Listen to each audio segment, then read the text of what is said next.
Yeah, it's a racket. I don't think it's a racket at all. It's just you can't pinpoint it until you pinpoint it. It's still a racket. I'm Jason. And I'm Jules. And we doing filmographies. On the whatever day of Pittsmas. The 66th. My true love gave to me. Confessions of a Dangerous Mind. Yes, very dangerous. My whole entire unit is dangerous. You know, I didn't know at the time, and it wasn't until watching it now that I realize that this was... Charlie Kaufman. Kaufman. And, like, right after adaptation. John Malkovich? Okay. John Malkovich propelled him, and I think he wrote this, and then this came out, like, right after, or right around... I definitely knew that at the time. I completely forgot it this time until about 20 minutes ago when I was finishing off the movie, and I was like, oh, yeah. Okay. Yeah. He disowned this movie. Oh, yeah? Yeah. Do you got any more about that? He kind of felt burned by George Clooney because he wrote the script and it was I couldn't find any real specifics about like what was so jarring or I don't know, disconcerting for George, but he was like, he acknowledged later that he made changes because there were quote unquote funky scenes that never would have gotten the green light for a studio movie. Funky scenes. Okay, so I need you to read the script and give me detailed notes. Okay. I tried to find it. I mean, I didn't try too hard, but Kaufman said he spent a lot of time working on the script, but Clooney wasn't interested in the things he was interested in. He moved on. There's no animosity towards Clooney, but it's a film I don't really relate to. I guess Clooney rewrote a lot of it and didn't consult him or really anything. Clooney is like a real classic Hollywood kind of guy. Like I watched Monument Men recently because I was like, oh, this is like a heist movie. You watch these weird Clooney movies. Yeah, and I watched it and I was just like, wow, this sucks anus. I was so into this movie when it came out. Yeah, me too. And it was really confusing to me that he never reached these highs again. Where I was like, whoa, every movie he's putting out looks like something I would never want to see. He did Leatherheads too, right? That's come up before on this podcast. Yeah. So interesting. Yeah, some of the cinematography in here is quite garish. I remembered it being like an oversaturated film. I remember that zero. But some of it, there was one scene where it was just everything was either purple or gray, and it was just like hard to tell what the hell's going on. But a lot of the movie is just, I guess a lot of the movie when he's doing the killing, I don't know if it's like that. Well, some of it is like that when he's making the TV shows in reality. This movie had a budget of $3 million. That's great. I'm sorry, $30 million. Okay. You want to guess how much it grossed worldwide? 7. 33 million. You want to do the shot? Yeah, let's do the shot. The Texacraft sour pickle flavored vodka. I chuckled when I bought these. Oh, shit. I gotta be ready for it. That smells like the bomb. All right, let's do this. Pickle in the pouch. Oh, holy shit. I almost threw up. That is the real deal right there. That tastes like fucking pickle juice. I almost threw up. It's hot. There's just so much lingering pickle. I doubt I'd ever drink it again, but I liked it. Julia Roberts and Drew Barrymore worked for scale salary. I'm sure. $250,000 each as a favor to their homeboy, George Clooney. Brad Pitt, Matt Damon did cameos for free. In the credits, Brad Pitt's character's name is Bachelor Matt. You want to guess what Matt Damon's character's name was? I have a guess. Please. Bachelor Thad. There you go. It's Brad. Of course. Bread. Bread? It's a typo. Bread pot. Sam Rockwell was George Clooney's only choice to play Chuck Barris. How do they know each other? I don't know. They didn't get into that. Apparently, this was initially going to star Johnny Depp with Bryan Singer directing. Oh, he's a good guy. But the backers pulled out. When George Clooney came on board, he decided that this movie would work better with a less established actor in the lead role, as opposed to Johnny Depp. I really don't like this pickle residue in my mouth. David O. Russell revealed that he was offered to film the movie, but he turned it down, stating that this was just a movie about a guy who liked to fuck girls and say that he shot people in the head. Yeah. No, thank you. This was originally set to star Mike Myers in the lead, with P.J. Hogan directing. Who's P.J. Hogan? I don't know. P.J. directed Muriel's Wedding, My Best Friend's Wedding, and the 2003 Peter Pan. That sounds made up. It does. Central Intelligence Agency has denied that Chuck Barris ever worked for them. Do you think he might have? Like, probably not, but... Well, apparently in his 1987 autobiography, he said all of this was made up. So, okay. No. Realizing that he had forgotten to hire a camera crane, George Clooney and a couple of stagehands cut the padlock off a storage facility at the Florida studio they were filming at and borrowed one. When the film crew that actually had it reserved show up and found that it wasn't there, they threatened to call the police and have Clooney arrested. Clooney apologized and sent the guy a check for $20,000, along with a note saying this should cover both the unofficial rental and go some way to offsetting the box office losses from your previous film. Who was it? I don't know. Oh. Some no-dick podunk. Should have gotten in their faces and been like, I was in Revenge of the Killer Tomatoes. Yeah. I was in Combat Academy. You ever hear of it? What about the facts of life? I got a fact of life right here. Mm-hmm. I want this crane. I'm using it. You know what else? Why don't you hit me with that synopsis? Confessions of a Dangerous Mind. Chuck Barris, Sam Rockwell, is a kind of well-known, mostly accomplished songwriting dabbler and TV game show creator and part-time host. When he isn't stepping out on his freewheeling girlfriend of sorts, Penny Pacino, Drew Barrymore. Jeez, he's so clunky. On his girlfriend of sorts, Penny Pacino, Drew Barrymore, he is, according to his own admission, although completely uncorroborated, gallivanting around the globe as a hired killer for an offshoot of the CIA under the tutelage and supervision of career spook Jim Bird, George Clooney. When reality begins to blur with fantasy and things start to get a little murky, you could never quite trust Confessions of a Dangerous Mind. Yeah. Tagline for this movie, some things are better left top secret. Garbage. So, can you feel that I don't like this movie? Can you feel my lack of enthusiasm? No. I fucked up clumping these movies together because of that power outage. The ending felt a little clunky. Penny Pacino wasn't a real person. Nothing feels real in this movie. Yeah. Michael Cera's in it. Yeah, I remember that. I think that maybe is why I like the movie so much, because that scene, it's real good. I hated him. So the movie opens... so little! It's the youngest you've ever seen him. Yeah. Well, yeah. I mean, except for his birthing pictures. You have those? I took those. I was there. I knew his family. I was a toddler myself. Okay. So the movie starts, and Chuck Barris, Sam Rockwell, is butt naked with a fro and a disheveled beard and a busted up face, watching current events on TV. Yeah, they really cut to that a lot. Yeah. Just standing there unmoving. And at one point, there's a maid vacuuming. Mm-hmm. She didn't even pay him any mind. A little sight gag for you. Yeah. Did you chuckle at that? I did. I laughed so hard I had to stop the movie and get out a defibrillator in case I went into a heart attack. Oh, wow. Mm-hmm. That's really... You should tell...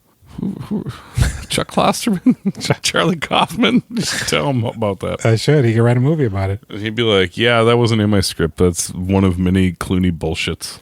Yeah, no shit. So yeah, he's and then all of a sudden Penny shows up. Hey, it's Penn. This place is really scary. Yeah, where you been and whatnot. And he's like, I need you to leave now. And she goes, I love you so much, Chuck. Is he supposed to be like coke to the gills? Like, that's the only thing I can think of why you suddenly would take off all your clothes. Like, why would you be naked? Maybe if he's on that PCP, if he got wet. Maybe. But, that's not how he'd be acting. He would just be still. Maybe he's on acid, and the feeling of clothes on his body is making his skin itchy. Yeah. Stopping him from communing with the purple lady. So he pushes her away. Throughout the film, there's also interviews with famous people. Famous people? Who knew him. Mm-hmm. I mean, is it just like Gong Show people and stuff? Like, they aren't really Dick famous Clark. people. Yeah, Dick Clark. This guy's denying how famous Dick Clark is. Pre-stroke Dick Clark. Well, I just keep picturing like the lady that was on there. Yeah, she's famous. Mean Gene Dancing Machine. Really? Yeah.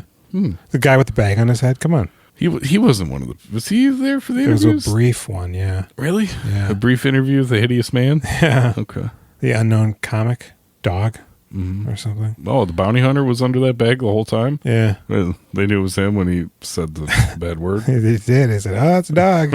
Or Hulk Hogan, hard to say. Right. It's really could be any of them. So when Chuck was a boy, he got his sister's friend Tuvia to lick his weenus for $1. Yeah.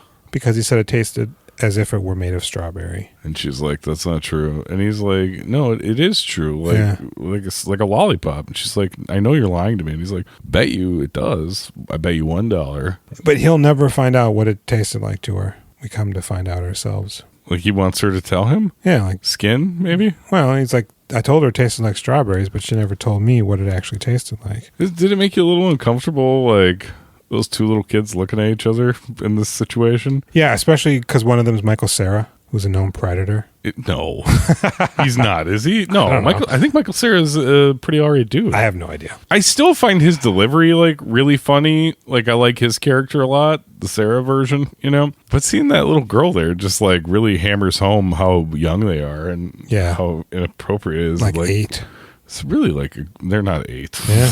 No, they're not. Yeah. Michael Cera is credited as being that guy when he's 8 and 11. Do we see him before this? When is he 11? How many scenes does he have? I would buy that he's 11. Yeah, maybe. Not 8. Irregardless, in no relation to that, to move forward, Chuck Barris can't get laid. He's got a hard time, having sex. I will say I get one hard laugh coming up in this movie. Okay. It might be the only one. Okay. And eventually he writes a hit white rock 50s song. Oh, I guess I'll just tell you what part it is because we skipped it now. Oh. When he's going out with all the ladies and he's like trying to romance them at the movie theater. Mm-hmm. It's not going well, but then the next girl that got to him and he's like leaning towards her and she's like smiling and looks over at him and he's got his dick out, obviously, and she sees it and she's like horrified. She starts crying. Yeah. When she starts crying, when it goes from like horrified to that, I laughed really hard. I thought that was very funny. I don't know if you noticed, but every time that he's in a theater setting trying to make it, every other person in the theater is making out with someone. Yeah, except for him. He's a loser. But then later, when he's making out, they're all stuffy and watching the movie. It's very slight, very subtle. Yeah. So he goes, you know what? I can't get laid. I look at women's underwear on Ferris wheels. I'm going to write a song. And he writes a song and somehow gets it to some guy who sings it, and it becomes like a fairly well popular song. And they play it in the movie. It's like, oh, that's a pretty good song. Last night I took a walk after dark. I swing a place called Palisade Bar. Then all of a sudden, he realizes he wants to be in TV because chicks dig it. Those girls are eating in the break room and mention something about him being, I don't know. So he goes into NBC and kind of, slips the confines of a tour that he took to apply for a job as a page. Mm-hmm. He's given tours. He's super awesome at it. Eventually he hears two ladies talking about how they want to bone a guy because he's in the junior management training program. Yeah, she finds Upward Trajectory very attractive. So he gets an application for that. There's 2,000 people that applied for roughly 4 jobs. There's 5.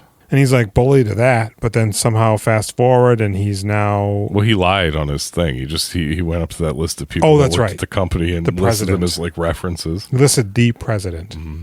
He immediately hired. Yeah.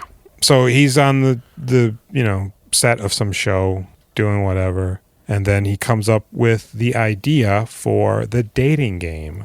And the network is like, no, we're going to pass. It's a great idea for a show. Yeah. And the idea is there's a lady contestant and there's a curtain that separates her from the male contestants, of which there are 3. And she asks them provocative questions and they give her provocative answers or meaningful ones. Mm-hmm. And it's pretty fucking, ribald, but they passed. They said, nah, we don't want that shit. Here, be a girl asking me a question. Bachelor number 2. Where would you... I'd ejaculate on your face. Oh. Pick me. I mean, it comes down to that at some points in this show, but... So they pass on it, and he's down in the dumps. He's dating Penny, but he's also boning other chicks. Well, he met Penny because he tried to seduce Maggie Gyllenhaal by being like, I wrote that story. I wrote that song. He had sex with her. So Penny's like, hey, I'm a swinging chick. I just had sex with a Negro cat. Mm-hmm. And he laid that pipe, Wesley style. She said, I had sex with an Oriental one last week. Mm-hmm. And I'm Jewish. I've had one of those. Wait, are you Ashkenazi? Yeah. He goes, no, I'm Ashkenazi. Yeah, Kenazi. She doesn't get it.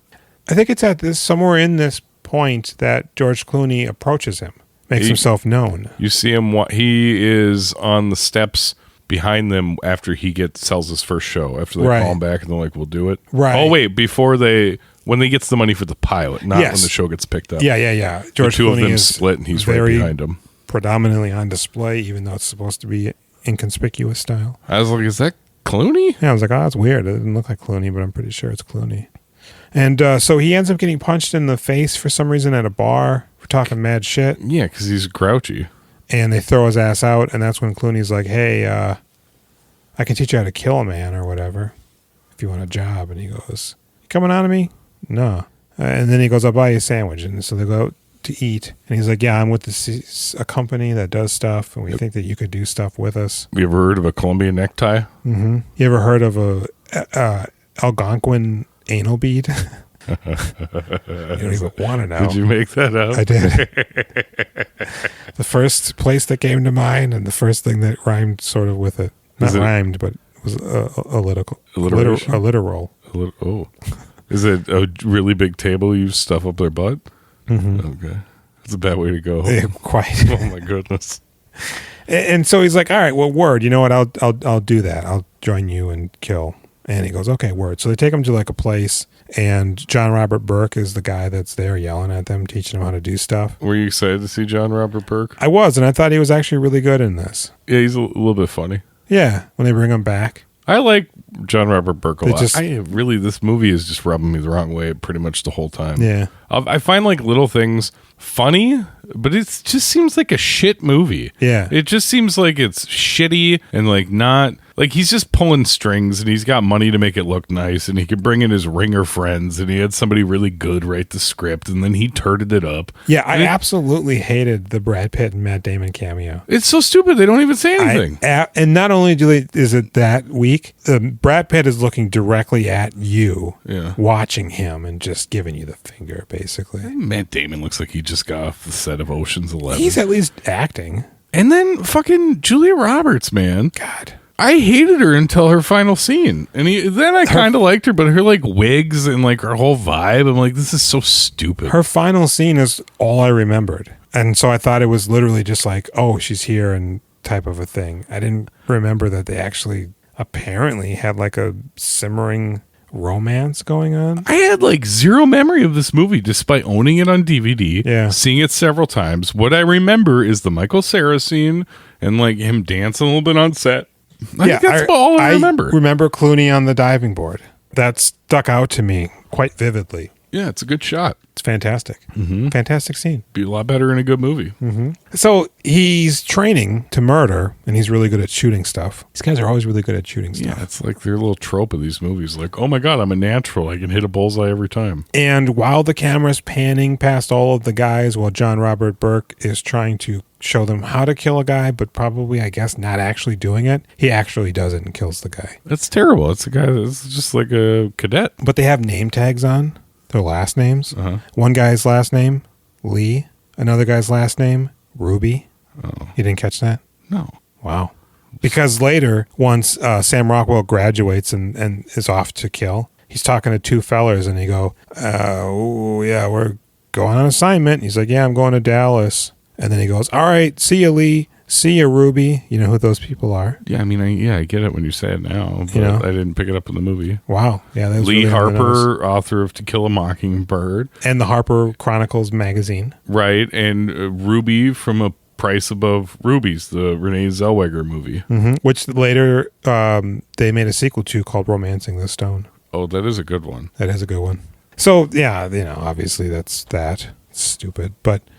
So he's killing some folk here and there. His TV show gets picked up, but it's floundering. And then George Clooney goes, well, hey, how about you take these people to foreign places as a prize? And then while you're there, you do a little murdering. And he goes, oh, word, yeah, okay. And they go to West Berlin. Yeah. It's really quite funny that that's the place they go. And that guy is so annoying. I love it, though. That's actually the way that guy never stops talking. I find that pretty amusing. It's an interesting little, he's got a whole little arc going on. Yeah. But it's interesting because on the show, he's on there versus Brad Pitt and Matt Damon. Mm-hmm. But he's such a Lothario with his like swooning. Yeah, she picks him. Yeah, Amy Winehouse picks him. Isn't that pretty good? Yeah, except then when they're on the trip, she wants nothing to do with him. I used to skate when I was young. I told her that. She didn't even look at me. You gotta talk to her, Chuck. It's her job. She picked me. She didn't pick those other guys. Chuck, you gotta tell her I'm not gay, Chuck. She picked me. She didn't pick those other guys. She picked me. And he almost sees, well, he doesn't really. Chuck kills a guy and he walks away. And then that guy comes up and he puts his gun to him, but he doesn't realize the gun's to him and he walks away. And later on, they're like, he almost got caught. It's like, no, he didn't. But whatever, he kills people and such. Eventually, he meets Julia Roberts, who I don't know what she does. She just gives him stuff, but she also seems like she's a killer. So it doesn't really make sense to me. I thought she was going to be like a local, like the guy who's shaving when Sam Rockwell comes out of the wall to go into Berlin. He's just like part of the network, yeah. Right, but that's what she would be too. Otherwise, well, she's killing people. Why is she giving him whatever she's giving him? I don't know. Maybe she can't do certain jobs. I don't care. Yeah, who cares, right? So we do meet Rutger Hauer. Yeah, it was nice to see Rutger Hauer. And I really liked when he gave him that camera and was like, take a picture. Oh, yeah. He's like, what? He's fucking posing while he's strangling some guy. Rutger Hauer's real handsome. He's a good-looking guy. Yeah, he's a good-looking guy. He's nice to look at. Yeah, I think he's actually, he seems like the kind of guy that I would find pleasant to be around. Yeah. He's fantastic in this. Yeah, he's doing a good job. He's actually probably one of the better parts of this movie. I mean, because who else is really not gonna, like, Rockwell's charming, but the movie's stupid. Yeah, here's the problem. The whole time, Julia Roberts is just like smirking and looking at you like, huh? Yeah, I hate it. What do you think about me in this? This is crazy, isn't it? And even Clooney, like, is doing that wooden board guy. Like, Yeah. he's being a block of granite. And I'm like, I don't like this really that much. When you look at the forest for the trees, what do you see? I can teach you how to kill. Yep. It's just like, man, come on. You need to be a smart aleck. I think this is a part wiseacre. of why I liked Rockwell. I think I saw Rockwell in about 5 things in 2 years. Yeah. And I just thought he was fantastic. I mean, he's really hitting a lot of notes, but it feels so disjointed. It never connects. You're all over the place with the timeline. So it's like, I don't know. They also don't go to any real lengths to add a layer where maybe he isn't doing these things. Yeah, like it's made up. Yeah, like it's never questionable. I mean, I think it's actually kind of funny that they took a biography that's clearly bullshit and they're like, maybe it's not. And they played it straight. Yeah. I think that's kind of a clever move. Sure. Like, if you take a step back from it overall, like it's somewhat an interesting concept, but executed in a way I hate. Well, and there's that level that I appreciate where it's a real guy, which adds this sort of weird element to it. 5.5 hours of movies this week in like 2 days is too much. Yeah. And, so eventually he's like, Clooney, I can't keep doing this shit. I got a hit show. I'm cheating on Penny. And he goes, okay, well, Rutger Hauer's dead. Because Rutger Hauer comes back later and they go out to dinner. And he's just like, why do we do these things? And I'm broken or whatever. And then he ends up dead. Suicide. But it's not. They don't think. And then all of a sudden, George Clooney shows up. Because Sam Rockwell's getting a little paranoid. He's going a little Hank Hill. At this point, he's not sleeping. He's peeping dudes. When you say Hank Hill, I'm thinking of King of the Hill. Sure. You're thinking about Henry Hill. Yeah, but Hank being short and cute for Henry. Cute, yeah. So Sam's losing it a little bit. He's not sure who's what and what's who. He's cheating on Penny. She leaves him. And George Clooney shows up on his diving board talking some junk about, I got a gun on me.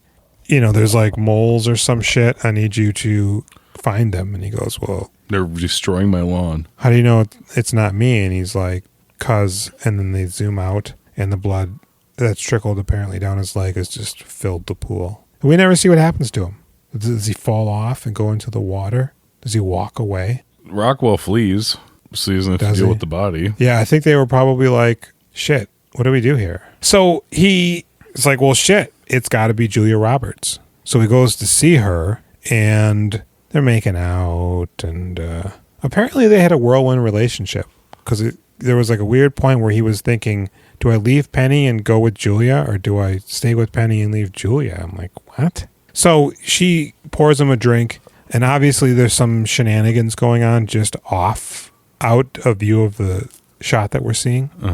Right. And all of a sudden, Sam Rockwell gets up. He's like, damn, baby, I'm going to move in with you. And then he goes, and he starts to choke and jerk. And she goes, oh, you were supposed to get sick first. I nearly blew it with Bird, huh? Never farm out a job that you should do yourself. Do you want to laugh? He thought you were the mole. He was going to kill you. What an idiot. So she starts dragging him away, and she's like, yeah, I'm sorry. I had to betray all of you guys. He got captured in Berlin. He was set up because the guy that was being annoying on the date ended up being a sleeper spy. Yeah. And the woman. Yeah. Amy Winehouse. Yeah, it makes a lot of sense. I guess. So Julia Roberts gets up and walks away as Sam Rockwell's dying on the floor. And then all of a sudden, bass drop. Boom. She falls. Bamboozle. Oh, I don't feel so good. Ah, she's got what he's got. And I like this. I remembered this where she's struggling on the floor and then she like kind of falls out of frame and Sam Rockwell's standing up in the background perfectly fine. Looking cool. And it's weird. He grabs a pen, puts it in her hand, and then uses her hand in his hand to write a note. Right. And it says no love. Wouldn't that be her handwriting? Would be his handwriting? It would just be foreign handwriting, but the pen's in her hand. Yeah. And his fingerprints would probably be on her hand and the pen because he wipes down the door frames in the bathtub, but not her hand. You think that you leave fingerprints on other people's hands? Yeah. You leave fingerprints everywhere. But on people's? Yeah. And the pen because he put it in her hand. He's oily. You know, he's Greek. I don't think they look for fingerprints on bodies. They should. Find so many of them. Let us know, 763-634-1897 on this Pittsmas Eve. Go ahead and give us a call. So she's dead, and he killed the mole. There was an old guy that George Clooney worked for. He got killed too because he was a mole, I guess. Shot him in his limo. Sam Rockwell goes back home, and he marries Penny, but he's super, like, paranoid. And he gets into the car, and they speed off, and he goes, Penny, I got to tell you something. I kill people for a living for the CIA. And she starts laughing, and it's so cliche. And then he starts laughing, and it's so cliche. And then the movie's over. We get to see the real Chuck Barris. Yeah, he goes, yeah, I'm Chuck Barris. And then he doesn't say anything. He goes, and then the movie ends. It was so stupid. Why did I love this movie so much? Because it was different. It probably was on the heels of Lock, Stock. Sure. Which also had that weird sort of oversaturated kind of element. And Sam Rockwell. I love Sam Rockwell. Yeah, I love him I like too. Drew Barrymore. I am not super into Drew Barrymore, but I don't really have a problem with her. Okay. Julia Roberts, I hated this was like her a nail in the coffin for me. I liked her in Oceans, I think. I think I liked her more than I remembered. I think I like her in general, but yeah, in this one I just did not care for it. No. And the Brad Pitt, Matt Damon cameo, I almost tore this movie in half, threw it in the garbage. What a wild letdown based on earlier feelings, you know? Yeah. It's weird because I was trying to think, like, is there, like, they play the real song that he wrote, or two maybe, but I can't even, like, no music stands out to me. Nothing really, gets me going. It's like you can see where there's a good movie. There's like, there's that blink of a moment too where it seems like he's kind of trashed in his goofy little Gong Show outfit where he's kind of doing a spin. And I was like, oh, that's cool. Yeah. That was real small and fleeting. But like like when he's standing in front of the picture of his huge mother in the veil holding the birthday cake, right when he's fantasizing, and then they come back to him on the Gong Show, he's just like this, and they cut away. I was like, holy shit, that's pretty striking. But I don't know, like the JFK, Lee Harvey Oswald, Ruby thing, it sort of feels like, well, there should have been more of that. Not specifically that, but you're going in like a weird Forrest Gump direction. Layer those goofy jokes. Yeah, it should have been like Dick Clark almost catches him in a murder or something. I don't know. Just sort of feels like that's it. It almost feels like these weird flourishes, the artistic flourishes from the directorial standpoint, where it was just like Clooney liked this element from some other guy's movie. So, well, yeah, I think that's what he says, is he cribbed a ton of things. Okay. And I thought he was a genius for doing that, and then I watch it now, and I'm like, I don't know. Yeah. No. I don't know, man. I'm having a hard time at this because, like, I don't want to come down super hard on this because it worked really well for me. Yeah, I enjoyed, for the most part, watching it, most of it. This time? Yeah. Like I meant in the past. I didn't mean this. The old Jason loved it. Yeah, no, I didn't think it was super great, but I felt it was, like, serviceable enough. I was kind of angry because I could see where maybe it should have went in some other directions, but what was there was fine, but then it just really gets garbled at the end and rushed, or rooshed if you're an AEW fan. I think I just watched too much movie this week. So what do you give Brad Pitt in this movie? Nothing. I give him a middle finger. 2. Yeah. It's just like... Yep, nope. I'll give him a 2 as well. What do you give the movie? I'm going to give it a 5. Yeah. I found it obnoxious. I'm going to give it a 5.5. It was obnoxious, but there were some good things in there, and I don't know. I like Sam Rockwell. If I'd never seen it before, I might have enjoyed it more. John Robert Burke actually was a highlight for me. Yeah. Robert John Burke? That too? Him as well, in addition. So that's Brad Pittsmas. You know, we almost did Rutger Hauer. He was going to be in the hat for people we choose from. Yeah. We just kept whittling it down and adding and whittling and addling and waddling. Mm-hmm. Keeping the chafe. Is that it for Pittsmas? No. Oh. No, we got to watch Sinbad next. Sinbad. Oh, that's right. There's a couple Sinbad of and the clunkers Seven coming Seas. up. Yeah. Okay, check out the Now Playing Network at nowplayingnetwork.net. You should obviously be listening to Christmas movies actually right now. Christmas of the Damned. With Mark Christmas. Ruffalo. Oh. Check out the Directors Club. You can listen to Jim talk to Keith Gordon and not mention the podcast dedicated to Keith Gordon. Mm-hmm. Keith Gordon, friend of the show. Keith Gordon, friend of the show. He could have found out he was a friend of the show. He did not find out he was a friend of the show. He could have consummated that. With sex? No. Just acknowledgement. Okay. I don't. He's old. Well. You fuck old men? You let old men fuck you? Yeah. Maybe. Yeah. They're gentle. You just keep talking about Christine and shitters. Like, yeah. Hey, it's time for a voicemail about Bread Pot and True Romance. Oh, man, I thought this was we'd be doing sapographies, but you guys are pretty funny too, I suppose. All right, gents, one thing. So I'm way behind on your show list, but listened to your True Romance the other day, and I agree.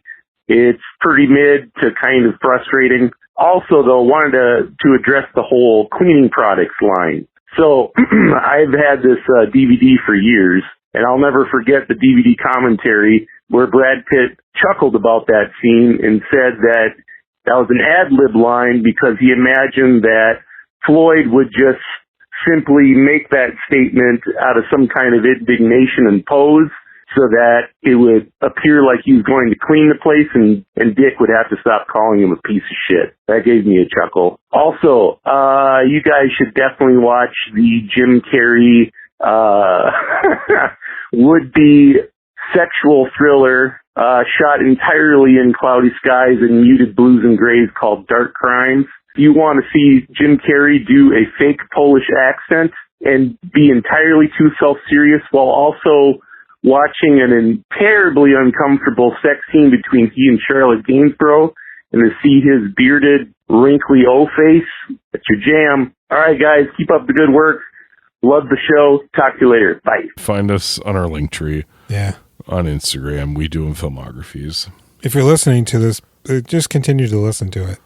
You can rate us on Apple Podcast, and in doing so, once we confirm it, you can leave a suggestion for a movie when you do the rating, but we won't actually watch it until we know it's legit. Right. Once we actually see that you've mentioned it in your review, which then we can verify it. Yeah. But you can suggest a movie and we'll watch it and we'll do an episode about it. Yeah. And we'll name drop you and dox you and all that good stuff. Mm-hmm. I'm low energy tonight. It's been a bad month. I'm worn out. All right. We'll see you whenever the next episode airs. We'll be watching a cartoon. Sinbad. I've been Jules. And I've been Jason. Good night. Go suck a rose with your rubber nose. Take your mama out right now. You know you gotta.